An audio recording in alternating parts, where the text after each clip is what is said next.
Last week వాక్యం మనం ఏం విన్నామో ఒకసారి నెంబర్ వేసుకుందామా? నూతన కార్యాన్ని చేస్తాం, సమస్తము నూతన పరుస్తాను అనేసి దేవుడు మనకు వాగ్దానము ఇవ్వడం జరిగింది. ఈరోజు ప్రకటన 2వ అధ్యాయము ఎలా నూతన పరుస్తున్నాడు దేవుడు, ఎలా మనల్ని ఆశీర్వదిస్తాడు అనే అంశంలోకి మనం వెళ్దాం. ఎవరికి ఇస్తాడంట? మొట్టమొదట జయించువానికి పరదేశ్ లో ఉన్న జీవవృక్ష ఫలాలను అనుగ్రహిస్తానంటాడు. 17 చూద్దాం ఒకసారి. దేవుడు ఒక పోరాటాన్ని ఇస్తున్నాడు. ఆ పోరాటంలో మనం ఉన్నామని ప్రభుకు ఆల్రెడీ తెలుసు. అందుకే ఇక్కడ 2:7లో ఆత్మ చెప్పుచున్న సంగతులు చదివినవాడు వినుగాక అంటున్నాడు. ఆరంభంలోనే ఏం చేయాలంట? నీ శ్రమ పోవాలంటే ఏం చేయాలంట? దేవుడి యొక్క స్వరాన్ని వినగలగా. అక్షరం నేను చంపును, ఆత్మ నేను జీవింపజేయను అని అంటున్నాడు. అంటే వాక్యం ఎంత తెలుసు, ఎంత ఎక్కువగా బోధిస్తున్నావు, ఎంత ఎక్కువగా సేవ చేస్తున్నావు అనేది దేవుడి యొక్క ఉద్దేశం కాదు. కానీ ఎంత ఎక్కువగా దేవుడితో సత్సంబంధాన్ని కలిగి విజేత కలిగి ఆయన తోటలోకి నేను సంభాషించడానికి పిలుచుకుంటున్న ఒక ఉద్దేశంలో నువ్వు సజీవంగా ఉంటున్నావో, దట్ ఈస్ వెరీ ఇంపార్టెంట్. ఆమె హల్లెలూయా. ఈరోజు మనం ఇంతకుముందు తెలుసుకున్నాం కదండి, దేవుడి యొక్క జీవితంలో నువ్వు చనిపోతేనే కానీ జీవించలేవు.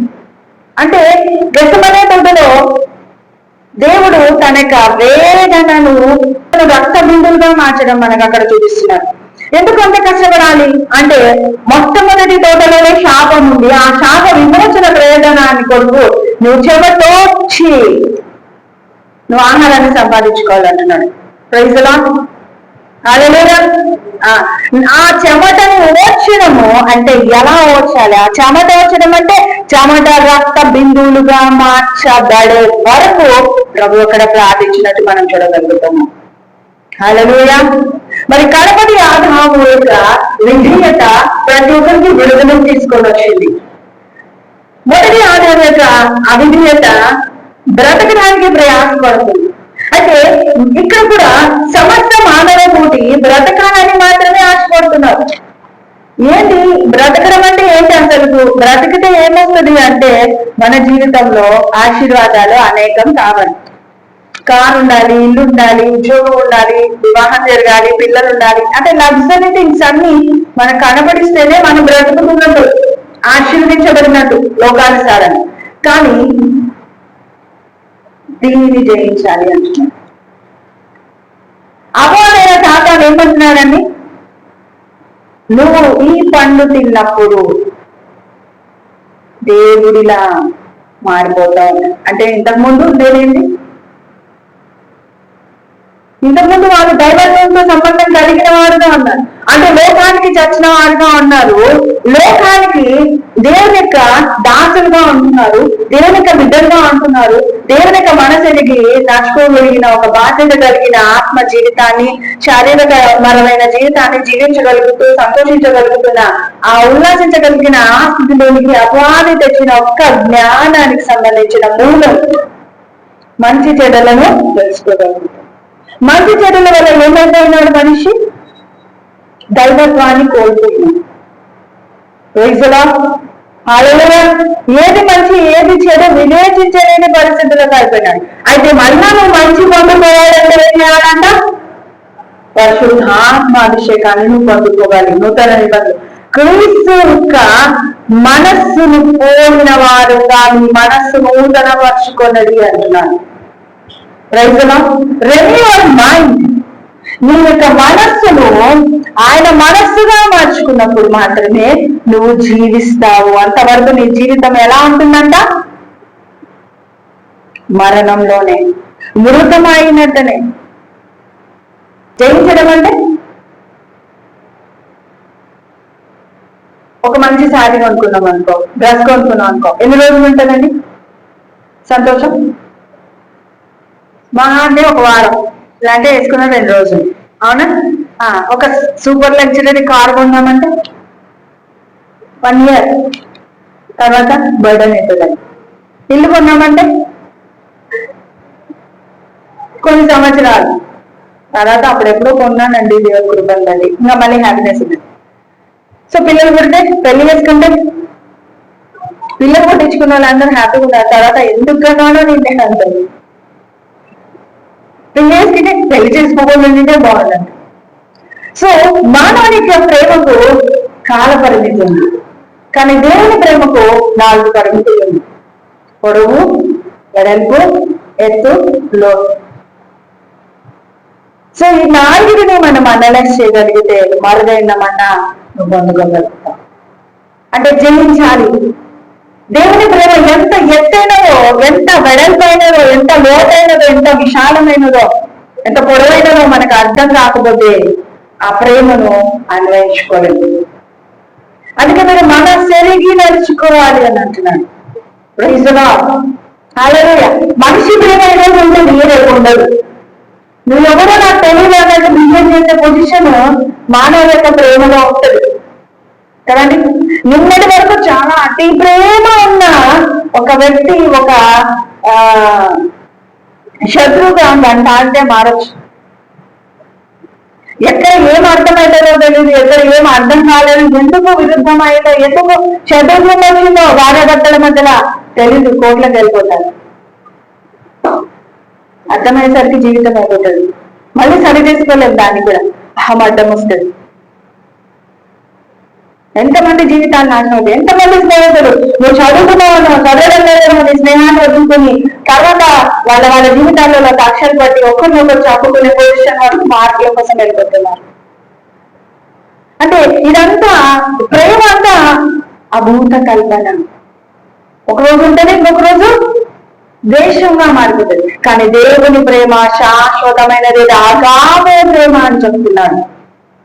మనం దేవునిలో ధనవంతులు అవ్వాలి అని అంటున్నాం. యెహోవాను భయభక్తులు కలిగి ఉండడే జ్ఞానవంతుడు, యెహోవాను భయభక్తులు కలిగి ఉండడే ఐశ్వర్యానికి.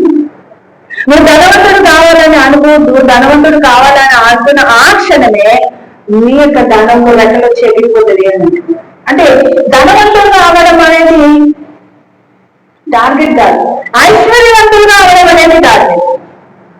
అక్కడ దానికి దీనికి తేడా ఏంటంటే మీరే చెప్పాలి నాకు, తర్వాత నేను మీకు చెప్తాను. ధనవంతులు అవ్వడం ఏంటి, ఐశ్వర్యవంతులు అవ్వడం ఏంటి తేడా? Very good.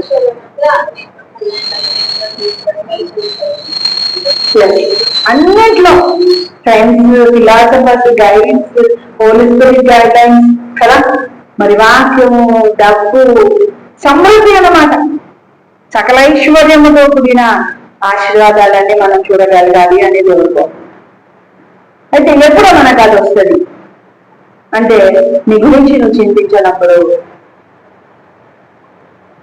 సో మరుగైన మన్నాను దేవుడు నీకు అనుగ్రహిస్తున్నాడు అనే కాన్ఫిడెన్స్ నీకు వచ్చినప్పుడు, మరుగైన మన్నాను నేను నీకు భుజింపనిద్దును అంటాడు. జయించి వారికి మరుగైన మన్నాను నేను భుజింపనిద్దును అంటున్నాడు. ఏం జయించాలి? శరీరాశ, నేత్రాశ, జీవపు డమ్మం.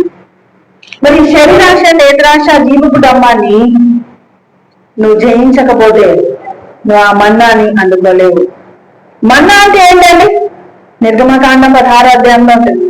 వాడు ఉదయకాలం లేవగానే చిన్న ధనియాల గింజలంతా ఆహారం వాళ్ళకు కుమ్మరించబడుతుందంట. అది చాలా తెల్లని హిమము వల్లే ఉంటుంది. సూర్యుడు ఉదయించే కొద్దీ అది కరిగిపోతుంది. ఏమితో చేసినాడో మనకు తెలియదు, కానీ అది మరుగుపరచబడినది అప్పుడు వాళ్ళకి బయలుపరచబడింది. కానీ న్యూ టెస్టిమెంట్కి వచ్చేస్తే ఒక మాట మాట్లాడుతున్నాం. ఏంటి? దేవదూతల కంటే శ్రేష్టమైన ఆహారం నేను మీకు ఇవ్వబోతున్నాను. ఏమి ఇచ్చినాడని న్యూ టెస్టిమెంట్ వచ్చేసరికి? జీవాహారం నేనే మార్గము, సత్యము, జీవమునే ఉన్నాను కనుక నన్ను భుజించువాడు నిత్య జీవములోనికి వస్తాడు అంటున్నాడు. ఇప్పుడు భుజించడం అంటే ఆయన ఎలా భుజించాలో అని అన్నాడు శాస్త్రి పరిచయం. ఆ దేవుడు ఒక గోధుమ రొట్టెను తీసుకొని విరిచి, ఇది నా శరీరము, ఒక ద్రాక్షరసం పాత్రను ఎత్తుకొని, ఇది నా యొక్క రక్తము అని అన్నాడు. సో నేను వచ్చి పర్యంత వరకు నా త్యాగాన్ని జ్ఞాపకం చేసుకుంటూ దీన్ని ఆచరించుడి, ఈ ఆజ్ఞ ఆచరించాలి. ఎప్పటి వరకు, ఎప్పుడు వచ్చే వరకు? ప్రభు యొక్క రహస్య రాకలో నువ్వు నేను ఎత్తబడి ఆయనతో పాటు మనం పుచ్చుకునేంత వరకు, అంటే భూమి మీద ఉండేంత వరకు అందులో మనం చేయవలసిన వారుగా ఉన్నాం. హల్లెలూయా. అయితే ఈరోజు ఆ మరుగైన మన్నాను మనం భుజించాలి అనే ఒక కాన్సెప్ట్ లోకి రావాలంటే ఏం చేయాలని? మొట్టమొదట ఆయన యేసు ప్రభువు దేవుని కుమారుడని, ఆయన ఈ లోకానికి శరీరధారిగా వచ్చినాడని, ఆయన మరణించి తిరిగి పునరుత్థానుడు అయ్యున్నారని నీ హృదయంతో ఒప్పుకోవాలి, నీ నోటితో ఒప్పుకోవాలి, నీటి బాప్తిసం తీసుకోవాలి. తీసుకున్న తర్వాత నువ్వు ఈ జీవాహారానికి సంబంధించిన వ్యక్తిగా మార్చబడతావు. ఎన్ని ఎక్కువ రెఫరెన్స్ తెలుసు నీకు అన్నది దేవుని చిత్తం కాదు. ఆ రెఫరెన్స్ యొక్క మాధుర్యాన్ని రుచి చూసి తెలుసుకుంటావు, అది రియల్ మన్నా. అదే గోధుమల నోటేసుకొని తింటే కూడా రుచి ఉంటుందండి, కానీ గోధుమల రుచి ఉందా, చపాతి రుచి ఉంటుంది. రొట్టె చేయడం తర్వాత రుచి పెరుగుతుంది. అంటే ఇప్పుడు వాగ్దానాలను నాలో నెరవేర్చున్నాడు అని మనం పాటలు పాడుకుంటున్నాం, కానీ ఆయన రాసినటువంటి వివిధ రాయలేకపోయినా అంటే ఆయన ఆ యొక్క మాధుర్యాన్ని రుచి చూసుకున్నాడు. సో ఈరోజు ఒక వాక్యాన్ని నువ్వు చూస్తున్నప్పుడు దాని నమ్ముతూ, నేను చెప్పినా కదండి లాస్ట్ వీక్ అంతా ఏం దగ్గరేమన్నాను? నూతన కార్యము ఏంటో అధ్యాయము యెషయా 43:19. ఎంతమంది నెంబర్ వేస్తున్నారంట? ఒకసారి దిగండి. ఆ వాగ్దానాన్ని గుర్తుందా? వాగ్దానం గుర్తుంటే ఒకసారి చదవండి.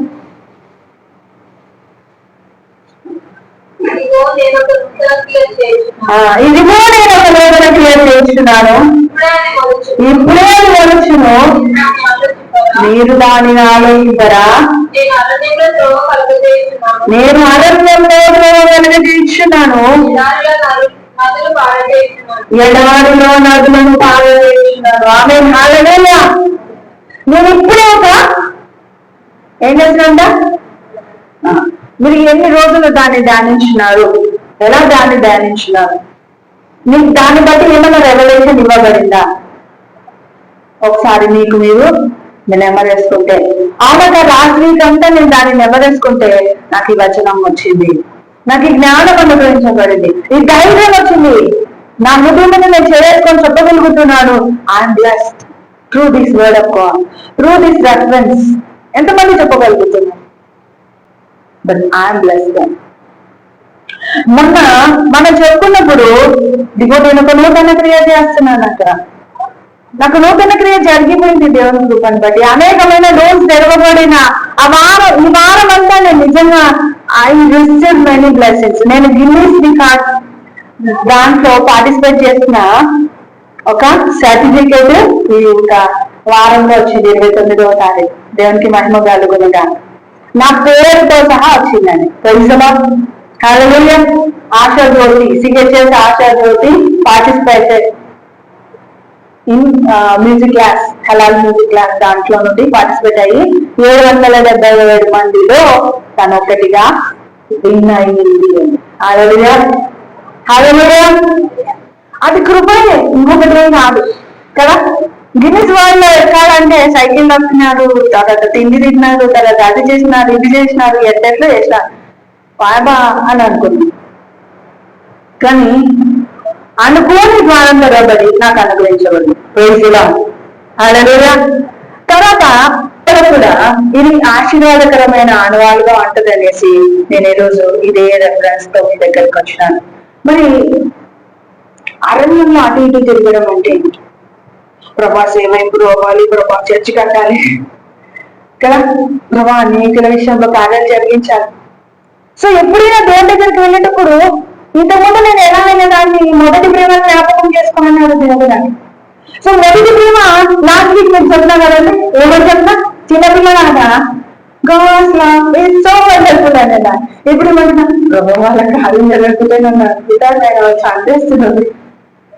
అవునా, ప్రభా ఆయన మళ్ళా ఫోన్ చేసింది నేను ప్రభు మళ్ళా ఆ బాబా ఉంది ప్రభు ఏమో అవుతుంది ప్రభా అవుతుంది. సో ఇంటికి వచ్చిన వ్యక్తికి వెంటనే సిలిండర్ అయిపోయింది. భర్త ఏం చేయాలి? ఎట్లా కనపడుతున్నది అంటే ఎట్లుంటుందండి? ఆ భర్తకి ఇంటికి రాబోతుంది కదా, సరుకులు ఇచ్చినాడులే తింపు అని నాకు సంభాషణ అంటది. కానీ వచ్చినావా సరే ఒక గ్లాస్ మంచిది సేవరించే వ్యక్తిగా ఉంటే ఆ యొక్క భార్య భర్తల మధ్య రిలేషన్ బాండ్ పెరిగిపోతుంది కదండి. తండ్రి కొడుకుల మధ్యలో కూడా ఏం నాన్న వచ్చినావు ఏం తెచ్చినావు బ్యాగ్ చూస్తే ఒక బాటిల్ లో నీళ్ళు లేకుండా ఒక గ్లాస్ నీళ్ళు లేకుండా ఏంటంటే నువ్వు ఎందుకు నా జీవితాన్ని వేషానికి ఎందుకు కన్నావు నువ్వు? సో మేబీ నేను ఆటోమేటిక్గా మాట్లాడుతుంటాను. అలాంటి పొజిషన్ ని రిలేషన్ అది కానీ ఇక్కడ పరమగీతాల్లో శూలమితి నా ప్రాణమా యెహోవాను సన్నిధించు అంటూ దావీదు మహారాజ్ లాగా మరి శూలమితి ఎంతసేపు ఉన్నా నా ప్రేమకు ఇష్టమగునంత వరకు నన్ను మీరు కలక చెందనీయద్దండి అని. సో మరుగైన మన్నాలు భుజించడం అంటే ఈరోజు ఆకాశం కూడా ధన్యవాద గింజలు మనకు కుమ్మరించబడతాయా? మామిడిపళ్ళు కుమ్మరించబడుతున్నాయా? దానిమ్మ గింజలు కుమ్మరించబడుతున్నాయా? లేకపోతే బాస్మతి రైస్ కుమ్మరించబడుతుందా? ఎట్లా దాన్ని ఎలా ఆస్వాదించగలుగుతామంటే అక్షరం నిన్ను చంపుతుంది కానీ ఆత్మ నిన్ను జీవింపజేస్తుంది కాబట్టి ఆరాధనతో నువ్వు ఆయనని చేరుకోవాలని యోహాను సువార్తలో ఆత్మతో సత్యముతో నన్ను ఆరాధించు వారిని నేను దర్శిస్తాను. అది ఆ యొక్క సమయం సమీపించింది. ఆ పరలోకం మీ హృదయంలో మీ జీవితాలలో మీరు ఆస్వాదిస్తారంట. పరలోకంలో ఏముండదండి? ప్రకటన 21:4 అక్కడ దుఃఖం ఉండదు, అక్కడ ఏడుపు ఉండదు, అక్కడ పనులు కోరుకుంటూ ఉంటుందంట. సో అదే ఎక్కడ ఉండాలి? భూమి మీద ఉండగానే పరలోకమందున్న మాట నిశ్చిత పరలోకమందు నెరవేర్చినట్టు భూమిలో నెరవేర్చబడిన దాకా అనే ప్రార్థన లైన్ లోనే మనం ఏమంటాం? భూమి మీద పరలోకాన్ని ఆస్వాదించాలి, భూమి మీద పరలోకపు సమృద్ధిని కలగదాలి, భూమి మీద దేవుడి చిత్తంలో జీవ గ్రంథంలో మన కొరకు ఏది లిఖించినారో వేద గ్రంథంలో ఏవైతే నీకు ఆశీర్వాదాలు ఇవ్వాలని నిర్ణయించినారో ఆ వెలుగు ఆ వెలుగును క్యారీ చేసే విధంగానే భూమిలో బ్రతకాలి. ఆమె అక్కడ నాకు అదృష్టం ఉందా లేదా? నేను చేయగలనా లేదా? అయితే ఇంకా నువ్వు అరణ్యవాసివే, దేవుని ఎరగని వ్యక్తి లాగా ఉన్నావు. అలా ఉంటే దేవుడికి అవమానకరము. కాబట్టి మనం అలా ఉండకూడదు. అలా ఉంటే మనం ఇంకా భిక్షకునిలాగా దరిద్రాన్ని ధరించిన వ్యక్తులు ఉన్నాము అంటున్నాడు. ఒక భిక్షగాడంట రోజు అడుక్కొని వచ్చి ఒక చోట కూర్చొని చాలా ఎక్కువగా అడుక్కొని లాస్ట్ కు భిక్షకుడుగా అని చనిపోతే అతను చనిపోయిన తర్వాత అతని కింద ఏదో కూర్చున్నట్టుగా కనబడిచిందంట గవర్నమెంట్. సరే అనేసి అక్కడ ఉన్న వాళ్ళందరూ ఇక కూర్చున్న స్థలాన్ని బాగా కూర్చిన స్థలాన్ని కావడం జరిగితే కొన్ని కోట్లు బయట రీసెంట్ గా మనకి ఇదే స్టోరీ వేరే దగ్గర కూడా ఆయన గుడారంలో ముస్లామనో మరి ఒక వ్యక్తి గుడారంలోకి వెళ్తే చాలా డబ్బు దొరికిందని. కానీ ఆమె బయటకు ఎలా ఉంది? అతి సాధారణమైన చీపిరి గుడ్డలు వేసుకుని భిక్షం అడుగుతా ఉంది. అంత పూట బిర్యానీ తినడం లేదో కూడా తెలియదు. కానీ ఆమె చనిపోతే మాత్రం కొన్ని కోట్లు గవర్నమెంట్ రిసీవ్ చేసుకున్నాం. మరొకసారి రిసీవ్ లాస్ట్ ఇయర్ అనుకుంటా, లాస్ట్ ఇయర్ ఒక బిచ్చగాడు వచ్చి ఆపిల్ ఫోన్ ఫస్ట్ పర్చేస్ చేసినాడు చిల్లర అంటే. మీకు తెలుసా న్యూస్? హల్చల్ న్యూస్ కదా. అంటే భిక్షకుల దగ్గర డబ్బులు ఉండవా? అంటే డబ్బు ఉంటుంది కానీ వాళ్ళు అనుభవించారు. అలాగే వాక్యం ఉంటుంది, వాక్యం యొక్క రెఫరెన్స్లు మనలో దాగుంటాయి. వాక్యం యొక్క కంఠస్థం మనం చెప్పగలిగేటట్టుగా ఎవరు చెప్పలేరు. కానీ వాక్యంలో ఉన్న మహిమలను క్యారీ చేస్తున్నావా? సంఘాలలో అతి పరిశుద్ధ స్థలాల్లో ఎంటర్ అవ్వాలంటే పై నుండి కింది అటాచ్మెంట్. సో పై నుండి కింది వరకు కరెక్ట్ గా ఉండాలి. ఆలోచనలో తప్పిపోకూడదు, వే ఆఫ్ డ్రెస్సింగ్ లో తప్పిపోకూడదు, వే ఆఫ్ ప్రీచింగ్ లో తప్పిపోకూడదు, వే ఆఫ్ థింకింగ్ లో. చేతులలోనే ఆజ్ఞమైంది కాబట్టి సంవత్సరం ముందరే చెప్తారట, నెక్స్ట్ ఇయర్ మీరు మళ్ళీ నెల ముందర కూడా ఒకసారి అలర్ట్ చేస్తారట, నువ్వు పరిశుద్ధపరచుకో. ఎందుకంటే యాజక ధర్మాన్ని నువ్వే ఈసారి చేయాలి కాబట్టి నువ్వు లోపలికి వెళ్తే ఒక గంట కట్టుకొని లోపలి పోతావు తప్పనిచ్చి బయటికి సజీవంగా వస్తావో లేదో it's depend upon you, not me అని చెప్తాను. సో యాజకులు లోపలికి వెళ్ళాలంటే ఎలా వెళ్ళాలంటే అప్పట్లో గుడారంలోకి వెళ్ళాలంటే అతి పరిశుద్ధ స్థలం అంటే వెళ్ళాలంటే వాళ్ళు దగ్గర పెట్టుకొని పోయేటారు. ఈరోజు మనం చర్చికి వస్తున్నాం, ఎట్లా పెట్టుకుంటున్నామండి? కొంచెం ఇంట్లో పెట్టుకుంటున్నాం, కొంచెం నీడ పెట్టుకుంటున్నాం. ఇంటికి పోతే చికెన్ చేయాలా, ఇంటికి పోతే మటన్ చేయాలా, ఇంటికి పోతే తిట్లు పడతాయి, ఇంటికి పోతే లేట్ అయితే కష్టం అవుతుంది, నేను వంట చేసుకోగలుగుతానా లేదా? కాదండి, దేవుని సహవాసం వచ్చినప్పుడు నేను నువ్వు జాగ్రత్త చూసుకో అంటున్నాడు. పరిశీలన చేసుకో, నీ ప్రవర్తన అంతటికి నువ్వు అధికారిగా ఉన్నావు కాబట్టి జాగ్రత్తత కలిగి మెలకు కలిగి లోపలికి రా. ఆశీర్వదించబడిన వారా నువ్వు లోపలికి రా అంటున్నాడు. ఆమేన్. ఎవరండి ఆశీర్వదించబడిన వారు? తాళ మొదలు అధికారి వరకు నిన్ను నువ్వు పరీక్షించుకునే సంఘానికి రావాలి. మన్నాను భుజించడం అంటే అరణ్యంలో నుండి బయటికి రావడము, పరలోక అనుభవాన్ని పరలోకము మనం క్యారీ చేయడం అంటే ఏంటి? జయించాలి, తొందరగా వేయాలి. నేను లేయలేని రోజు ఒకవేళ లేకుండా చర్చకి ఏదైతే ఏం చేస్తాను తడపడం కదా దేవుడు. జాగ్రత్త, పరలోకంలో మహిమ ఇంత తగ్గిపోతుంది. ఈరోజు స్నానం చేసుకోకుండా చర్చకి వస్తారా మీరు? శుద్ధీకరించుకొని వస్తారు కదా, వంట వేసుకొని వస్తాంలే. కాదండి, సంఘానికి ఎప్పుడు ఆలస్యం చేయకూడదు. అది దేవునికి అవమానకరం. వాక్యం చెప్పినప్పుడు లేచిపోకూడదు, అది దేవునికి అవమానకరం. ఒక రాజకీయ నేత కానీ ఒక కలెక్టర్ కానీ మీకు అపాయింట్మెంట్ ఇచ్చినాను ఒకసారి, ఇప్పుడు అంతా ఆగుతూ కూర్చో అని బయటపడ్డరా? ఒక మనిషిని అంత వెలిగిస్తున్నప్పుడు ఒక మనిషిని మీరు అంత గణపరుస్తున్నారు, ఆదివారాన్ని మీరు ఎందుకు గణపరచలేదు? నేను ఈరోజు ఆరాధించాలి, అంత నాకు చెప్పాలి ఈరోజు నన్ను ఆరాధించమని.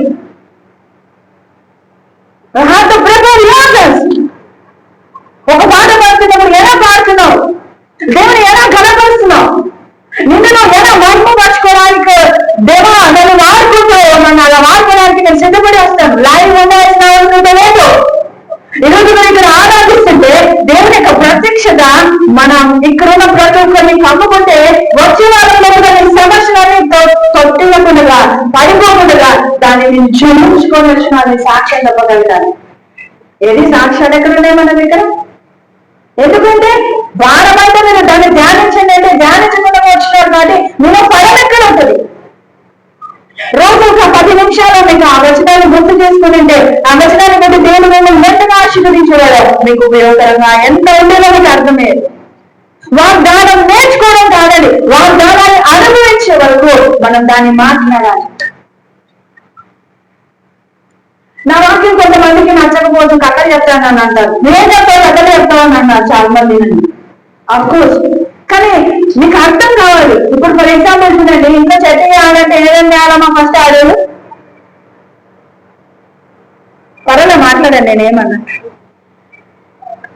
ఏం చేస్తారు? అన్నిటినీ మగ్గు పెట్టుకుంటారు. ఏమేమి పదార్థాలు కావాలో అవన్నీ వేయించుకుంటారు. అది అట్లనే తింటారా? ఏం చేయాలా?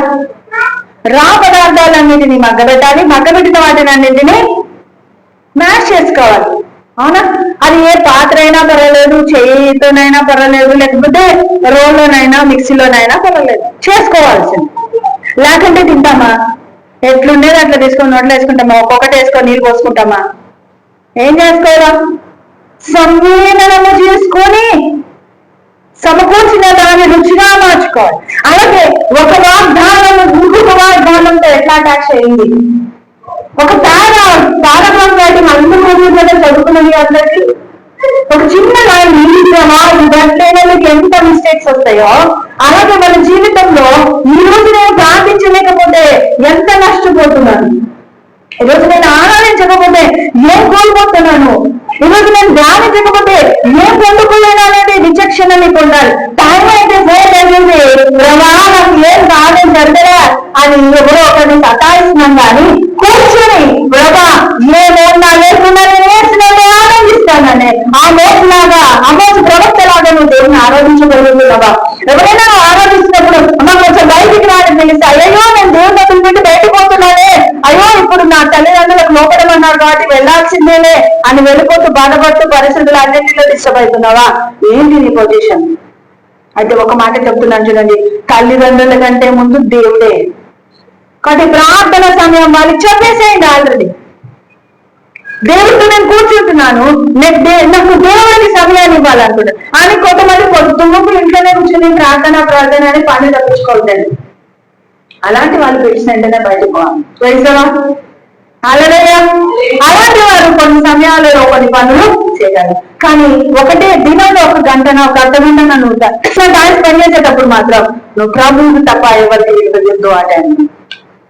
You have to SIT, you have to worship because he is the lord of almighty. ఆయన కాబట్టి ఆయన మనల్ని దర్శించేవాడుగా ఉన్నాడు.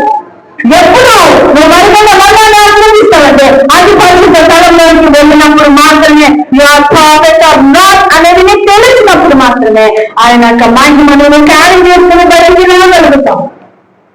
మోసే దేవుడి యొక్క దర్శనాన్ని బట్టి కిందికి దిగి వస్తే అన్య ప్రజలు కూడా ఇజ్రాయేలుతో పాటు ఉన్న అన్య ప్రజలు కూడా ఆయన ముఖమును చూడలేకపోతున్నాము, ఆయనకు దేవుని దర్శనం కలిగింది అని ముసుగు వేసుకొచ్చిన మోసే ముఖంను కూడా చూడలేకపోయినామని చెప్తున్నాను. మరి ఏం చేస్తున్నావు? దేవుని దగ్గరికి వెళ్ళి అనేకమైన ఆలోచనలు వెళ్తా ఉన్నావా? ప్రభా నాకు ఎలాగో ఒకలాగా సీటికి, ప్రభా నాకు ఎలాగో ఒకలాగా కారు, నాకు ఎలాగో ఒకలాగా హెచ్చింపు కనుక చేయి, నేను నిశ్చయించాలి. What you are thinking about God? ఆయన నీ సర్వెంట్ అనుకుంటున్నావా? ఆయన నీ తండ్రి అనుకుంటున్నావా? ఏమి నువ్వు నిర్ణయించుకుంటున్నావో దాన్ని బట్టి నీ మాటలు ఉన్నాయి. నీ హృదయంలో ఏం ఆలోచించుకుంటున్నావో అదే నువ్వు అని సామెతల గ్రంథంలో తెలియపరచడం జరుగుతుంది. నువ్వు నిర్ణయించుకునే విధానాన్ని నీ జీవితం మార్చివేస్తుంది. కాబట్టి నిర్గమ కాండములో అతి పరిశుద్ధ సిద్ధీకరించుకుంటారో అలా శనివారం నేను సిద్ధపరచుకోవాలి. శనివారం ప్రభను నాతో మాట్లాడు, ప్రభను వాడుకోవాలి. సంఘంలో నేను ఈరోజు ద్రాక్షారసమును పొందడానికి, ఒక సంఘంలో ఈరోజు నేను వచనం వినడానికి, సంఘంలో ఈరోజు నేను ఒక చిన్న ప్రార్థన చేయడానికి, ఈ లోకంలో కూర్చున్నాము, పుట్టినాము, బ్రతికినాము, చచ్చినాము, పెళ్లి చేసుకున్నాము, పిల్లలు ఏది కాదండి జీవితము. దాంట్లో నీకు ఏం లేదు. పరలోకంలో ఎవరో ఉండడానికి కూడా స్థలం దొరకదు. లోకమానికి కారణంలో నువ్వు చిక్కుకున్నావేమో, జాగ్రత్త, బయటికి రా. బయటికి రావాలంటే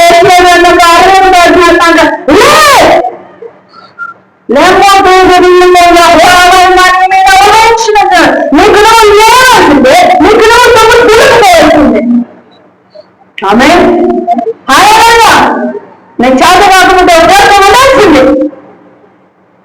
దేవుడికి నమ్మకం కలిగిన కనుక నేను గత నెలలో చూసింటారు, నా కళ్ళు తిరుగుతున్నాయి, నాకు చంపలేసినాయి, నాకు ఆకారం లేదు.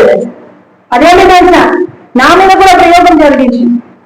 దాన్ని నేను ఎందుకు ఇట్లా జరుగుతుందని దేవుని దగ్గర దేవుని శోధించి అడిగి అడిగి అడిగి చూస్తే ఎగ్జాక్ట్ గా డేట్, తర్వాత సమయము, యోగ చేసిన ఎట్లా పరార్థం, ఎక్కడ డెలివరీ అన్నిటినీ చదివేసి నేను ఈరోజు మళ్ళీ హ్యాపీగా మీ ముందర లేవుగా జరుగుతుంది.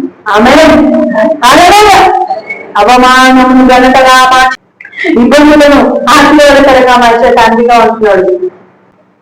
మరి వాగ్దాన ఫలములు మనం అనుభవించాలంటే ఏం చేయాలి? వాగ్దానుకోవాలి. ఆ యొక్క వాగ్దానం మీద మీరు పొదగాలి. గుడ్లు గుడ్ల పెడితే పిల్లలు కావండి, కోడి పిల్లలు కోడి కిందనే పెట్టాలి. అలాంటి ఆత్మలో ఆ యొక్క వాగ్దానం నెమరు వేయాలి. ప్రభా నువ్వు అనేక జనములకు తండ్రిగా మాట్లావు, ప్రభా అనేక జనములకు తండ్రిగా మాట్లాడే వాగ్దానం నేను చూడాలండి. ఎలా జరుగుతుంది ఇది? ఎలా? ఎప్పుడు నన్ను ఆశీర్వదిస్తావు, ఎప్పుడు నన్ను ఉద్ధరిస్తావు, ఎప్పుడు నన్ను విస్తరింప చేస్తావు? I want no that. No తనకు ఆ క్రియలు ఏమి చేస్తాను, ఏంటి అనుకుంటున్నాను, ఎలా చేయబోతున్నావు, ఏ విధంగా గైడ్ ఫర్ us. ముందు మొదటి క్రియలను జ్ఞాపకం చేస్తా అన్నాడు లాస్ట్ వీక్. ఇక్కడికి వచ్చేసరికి నీ క్రియేటివిటీలో నువ్వు ఏం కావాలనుకుంటున్నావు అది కాదు, నేను ఏం చేయాలనుకుంటున్నానో అక్కడికి రా అన్నాడు ఈ వారం. రైతుగా హాయలు మన మీ జీవితాలలో ఏమంటున్నాడు, నాకు ఇది కావాలి, నాకు ఇలా చేయాలి. ఎన్నిసార్లు చేయలేదండి దేవుడు మీకు? చేస్తాడు. మరి దేవుడు కావాలి అన్న దాన్ని మీరు ఇవ్వగలుగుతున్నారా? ఆయన చిత్తంలో ఏం కావాలనుకుంటున్నాడు, నువ్వు ఏమైతే దేవుడు సంతోషపడాలనుకుంటున్నాడు, దట్ ఈస్ వెరీ ఇంపార్టెంట్. ఆయన చిత్తంలో నుండి నీ జీవితాన్ని చూడాలి. That is called blue print. ఆ బ్లూ ప్రింట్ ని మీరు ప్రతి ఒక్కరు కోరుకుంటారు, దాన్ని విజన్ అని కూడా అంటారు. ఆమె దూరదృష్టి, ఒక గోల్ కలిగిన వ్యక్తి ఆ గోల్ రీచ్ కావాలని ఆశపడతాడు. పరుగు పందెంలో పరిగెత్తేవాడు రోజు పరిగెత్తుతూ ఇన్ని గంటల లోపల నేను ఇక్కడికి రీచ్ అవుతున్నాను. పోలీస్ స్టేషన్ వాళ్ళంటే ఏం చేయాలంటే ముందర రన్నింగ్ రేస్ లో విన్నవాడు 40 నిమిషాలు ఇంత దూరం పరిగెత్తగలను, ఇన్ని కిలోమీటర్స్ అని చూపించుకోగలుగుతారు. అర్థమవుతుందా? కళ్ళు నాకు బాగున్నాయని పైన చూపించుకోగలిగారు, లేదంటే అతను సెలెక్ట్ కాదు. మరి వాగ్దానం నీకు నెరవేర్చబడాలంటే పరలోకపరమైన డిజైన్స్ ఉన్నాయి, పరలోకపరమైన రూల్స్ ఉన్నాయి. దాన్ని కూడా నువ్వు అధిగమించకపోతే, దాన్ని కూడా నువ్వు జరిగించుకోవడానికి ఆజ్ఞ అతిక్రమమే పాపం కాదు, ఆజ్ఞానుసారంగా నేను నడుస్తున్నాను, ఆత్మ సంబంధమైన గొప్ప మార్గం కూడా నేను నడవడానికి నేను అప్పగించుకుంటున్నాను అని నువ్వు అనుకున్నప్పుడు దేవుడు నీ జీవితంలో శాశ్వతమైన ప్రేమను ఆయన నీకు చూపిస్తాడు. కొలత లేని ప్రేమను నీకు అనుగ్రహిస్తాడు. 21:21-22 చూడండి. ఇజ్రాయెల్ కుమారి సరిహద్దులను పాటించుము, దోవ చూపు స్తంభములను నిలబెట్టుము, నీ వెళ్ళు రాజమార్గము తట్టు నీ మనస్సు నిలుపుకొనుము, తిరుగుము ఈ పట్టణంలోకి తిరిగి రమ్ము. మరి ఇక్కడ విలువలమేమో ఎట్లా పిలుస్తున్నాడండి? ఇజ్రాయెల్ కుమారి అంటున్నావు. నువ్వు ఏం చేయాలంట? సరిహద్దు రాలని మాట్లాడంట. సరిహద్దు రాలంటే ఏంటివండి? నేను వెళ్ళిన మార్గంలో ఇక్కడికి నేను కనుక్కున్నాను, దాని తర్వాత కొంచెం ముందుకెళ్తే అక్కడ అది కనుక్కున్నాను. యాకోబు ఒక రాయిని పెట్టి నైరాశ్యంగా తెలిసిన ఆల్రెడీ వాళ్ళ పితరుల ఒక బలిపీఠపు స్థానం అని. అందువలన అబ్రహాము అక్కడ వేసిన ఆ యొక్క బలిపీఠపు స్థానంలోంచి యాకోబు వచ్చి పడుకోగానే యాకోబు నిజంగా ఇది దేవుని యొక్క గదినే రుచి చూసారా? రుచి చూడలేదా? చూస్తున్నాడు. అబ్రహాముగా ఉంటున్న వ్యక్తిని అబ్రహాముగా మార్చినాడు. అంటే ఆయన దేవుడిలో ఉన్న మరుగైన మన్నాల గురించి తెలుసుకుంటూ ప్రయాణము చేయగలిగినాడు కనుక ఒక తెల్ల రాతిని ఇచ్చేసి, తెల్ల రాతి మీద కొత్త పేరు. తెల్ల రాతి అంటే పరిశుద్ధతకు సాదృశ్యం. You are belongs to my son అబ్రహాముగా నేను నిన్ను మారుస్తున్నాను ఇక్కడ చూడు అంటూ అతని జీవితాల్లో అబ్రహాము అనే పదాన్ని ఇంక్లూడ్ చేసి మార్చేసినాడు. నీ పేరు మారిందా? నీ ఊరు మారిందా? నీ గమ్యం మారిందా? అది ఉద్దేశం కలిసి అడుగులు వేస్తున్నావా? లేకపోతే ఆరంభిస్తున్నాను పడిపోవడం తప్పే కాదని, కానీ పడిపోతే క్షమాపణను మళ్ళీ లేచి నిలబడ్డానికి ఒక అవకాశం కూడా ఉంది. లేచి నేర్పుతున్నాను నిలబడి, ప్రభా నేను ఈ రోజు ఉండలేకపోయినాను, కానీ ఉండే అవకాశం నాకు మళ్ళా ఇది. ఈరోజు నేను ప్రార్థించలేకపోయినాను, మళ్ళీ నాకు ఒక అవకాశం. ఈరోజు నేను శుద్ధించాలనుకున్నాను, ఎక్కువగా శుద్ధించలేకపోయినాను, మళ్ళీ నాకు అవకాశం ఉంది. సో నువ్వు ఎప్పుడైతే అలా తీర్మానం చేసుకొని పరిగెత్తుతావో, ఎప్పుడైతే దేవుడిని ఆరాధించడానికి ఇష్టపడతావో, దేవుడిని నువ్వు ఘనపరచడానికి ఇష్టపడతావో, దేవుడిని మహిమపరచడానికి ఇష్టపడతావో, అప్పుడు దేవుడి యొక్క కుమారుడుగా కుమార్తెగా నువ్వు భూమిలో తిరుగుతావు. ఆమేన్. అవునండి. కొత్త పేరు నీకు ఇవ్వడం అంటే దేవుడు నిజంగా నీకు కొత్త పేరు ఇవ్వాలనుకుంటున్నాడు. నిజంగానే దేవుడు నిన్ను ఈ లోకంలో ఉద్యోగహీనులుగా ఉన్నాడు, ఉద్యోగస్తులుగా చేయాలనుకుంటున్నాడు. అవివాహితులుగా వారికి వివాహితులనే పేరు ఇవ్వాలని, గొడ్రాలుగా వారి పిల్లలు కదా తల్లిగా మార్చాలనుకుంటున్నాను. సంతులేని దాని సంతుల తల్లిగా మార్చాలనుకుంటున్నాను. అబ్రహామును దీవించి నూతన పేరిచ్చినట్టుగా నీ జీవితంలో ఇవ్వలేదా? సౌలుని పౌలుగా మార్చినాడు. సౌలు అంటే జీవితాలని సాధించేవాడు అని అర్థం, శోధించేవాడు అని అర్థం. పౌలు అంటే ఆయన జీవితాలను కట్టువాడుగా ఉన్నాడు. సో రెస్ట్లెస్ జీవితాన్ని జీవిస్తున్న ప్రతి ఒక్కరి జీవితంలో ఇదే వర్తమానం అండి. అరణ్యంలో తిరుగుతున్నావు, అరణ్యంలో నీ జీవితంలో ఆన్సర్ని వెతుకుతున్నావు. కానీ ప్రతి ఒక్కరికి దేవుడి చిత్తం ఏంటి అని తెలుసుకోవాలి. సామెతల గ్రంథంలో ఒక మాట చూడండి, 16-17. చెడుతనం విడుచుట యథార్థవంతులకు రాజమార్గం. ఏమంట? చెడుతనం విడుచుటే యథార్థవంతులకు రాజమార్గం. మరి చెడుతనం అంటే ప్రభా అది చేయాలి, ఇది చేయాలి, అది జరగాలి, ఇది జరగాలి, అలా ఉండాలి, ఇలా ఉండాలి, అలా వెళ్తే బాగుంటది, ఇలా వెళ్తే బాగుంటది అని దేవునికి డెస్టినీ చెప్పడము.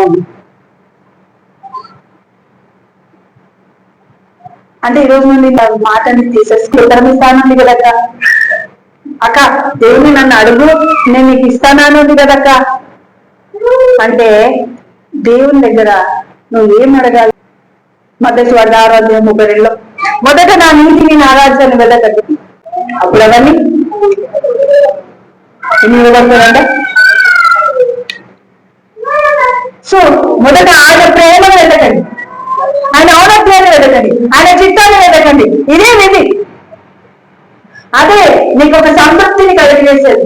ఎప్పుడైతే దేవుని ప్రతిష్టాలను వింటూ వస్తావో అప్పుడే నీ జీవితంలో ఫుల్ ఫ్లెడ్జ్డ్ గా నువ్వు ఆశీర్వదించబడిన మార్గంలో ఉన్నావు. ఆమేన్. హల్లెలూయా.